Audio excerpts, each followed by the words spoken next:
L'artiste guinéen avait vendu des millions d'exemplaires de son tube Yéké Yéké à travers le monde à la fin des années 80.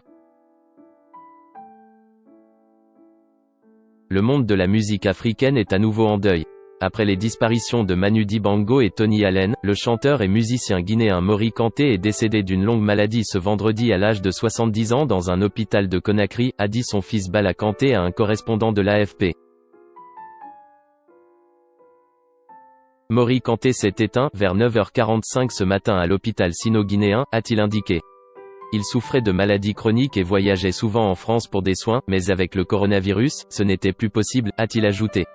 On a vu son état se dégrader rapidement, mais j'étais surpris quand même car il avait déjà traversé des moments bien pires, a-t-il dit.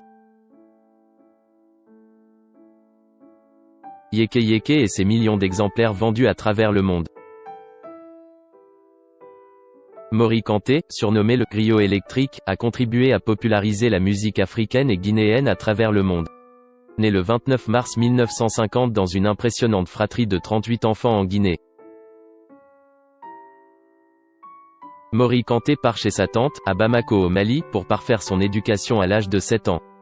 D'abord étudiant à l'Institut des Arts de Bamako, il préfère finalement la musique et intègre en 1971 le Super Rai Band de Bamako. C'est à ce moment que le chanteur s'essaye à différentes sonorités. Dans les années 80, il décide de partir pour Paris et, après avoir connu le succès sur le continent africain, il s'ouvre au monde avec son titre Yéké Yéké, grâce auquel il connaît un succès planétaire. En 1988, il reçoit la victoire de la musique du meilleur album francophone. Un chanteur au grand cœur. Dans les années 2000, après un certain désamour d'un public lassé, il s'était un temps orienté vers une musique plus acoustique, au sein d'un orchestre où prédominaient les cordes. Au début des années 2010, dans la guinéenne, son premier disque depuis 8 ans, enregistré au pays, il choisissait la formule du grand orchestre, celle de l'âge d'or de la musique ouest-africaine dans les années post-indépendance, avec une suite de mélodies mandingues entonnées sur des grooves occidentaux, aux accents funk, reggae, zouk.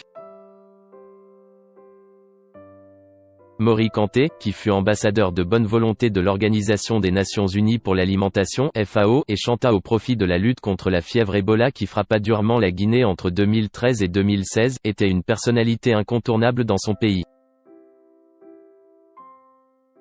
Alpha Condé, président de la République de Guinée, a tenu à rendre hommage à l'artiste via son compte Twitter.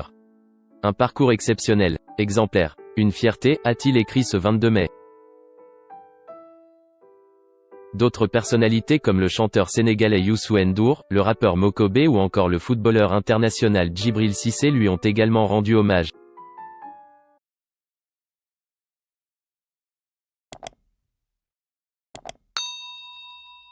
Chào các bạn, tôi là biên tập viên Hoàng Biên, đến từ kênh tin tức 24 giờ.